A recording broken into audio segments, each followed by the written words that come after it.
Herkese merhaba arkadaşlar. 3D Atölye kanalına hoş geldiniz. Arkadaşlar biliyorsunuz yılbaşı çok az kaldı. Yılbaşına. Bugünkü konumuz ise bizim kanalımız için bir teknolojik alet aldım.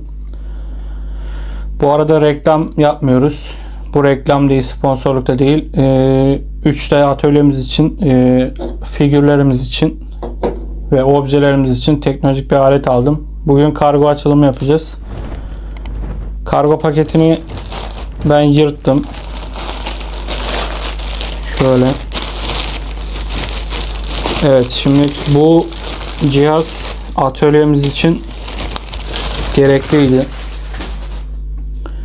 Şöyle size de yılbaşı ambiyansı yapmaya çalıştım ledlerle.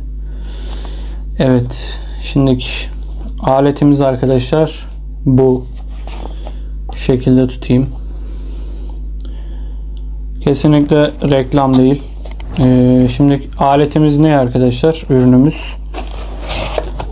Tabii ki 3 boyutlu yazıcı sektöründe ve bu tarz işlerle uğraşanlar bilecektir. Şöyle bir kullanma kılavuzumuz çıkıyor. Bu tabii ürün, bu arada ürün yurt dışından geldi. Yurt dışından geldiği için okuma kitapçığı Çince, İngilizce ve Almanca var.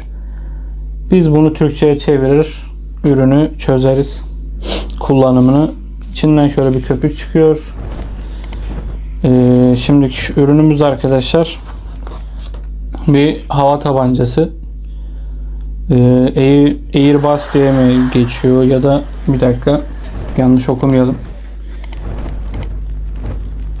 Air Bros diye geçiyor. Çok İngilizcem olmadığı için okumaya çalıştım. Ürünümüz bu şekilde arkadaşlar. Şöyle göstereyim. Küçük bir ürün. Yani şöyle ölçü verecek olursam küçük, siyah, güzel, hoşuma gitti. Ürün şarjlı. Şarj giriş yerimiz arkada. Genellikle bu ana batarya, güç ve kompresör buradan sağlanıyor. Kutu içeriğinde şu şekilde fırçalar var.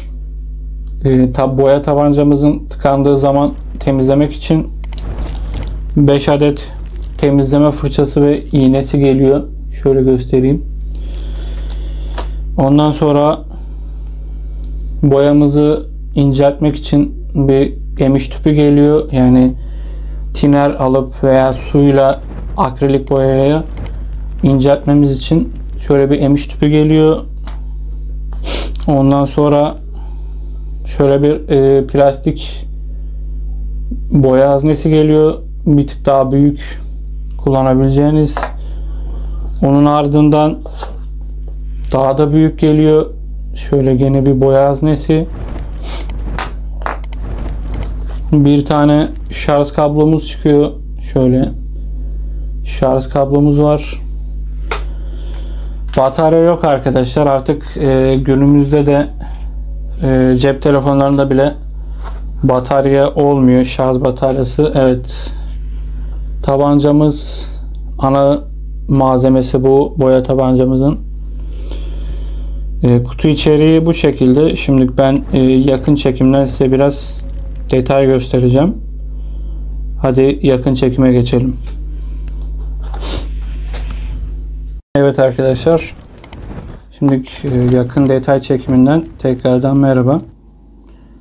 Tabancamızın üst kısmı bu şekilde oluşuyor. Burada tetiğimiz var. Basınç ve boya püskürtme ayarını yaptığımız. Burada bir kendinden metal bir haznemiz var. Uç kısmımız var. Buradan basıncın şiddetini de buradan da ayarlayabiliyoruz. Girişimiz alt tarafta. Arkadaki bu düğme ise arkadaşlar tetiğimizin, şuradaki tetiğimizin yumuşaklığını ayarlıyor veya tamamen sıkmanızı ayarlıyor. Bu şekilde.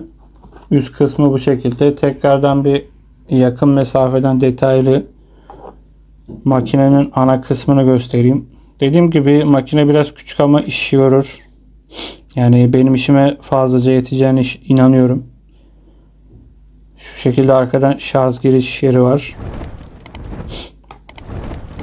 Ondan sonra ne diyorduk? Evet, şurada bir güç düğmemiz var. İstiyorsanız şöyle bir çalıştıralım. Bu en yüksek kademe veya birinci kademe. Evet, mikrofonu da tutayım. İkinci kademe. En yüksekte. Sonra kapanıyor arkadaşlar. 2 kademeli basınç gücü olarak. Ana tüpümüz bu şekilde. İşte temizleme fırçaları demiştim. Yedek olarak geliyor. Bir plastik haznemiz var. Büyük ihtimalle bu hani boyayı görebilmemiz için galiba. Ben öyle tahmin ettim.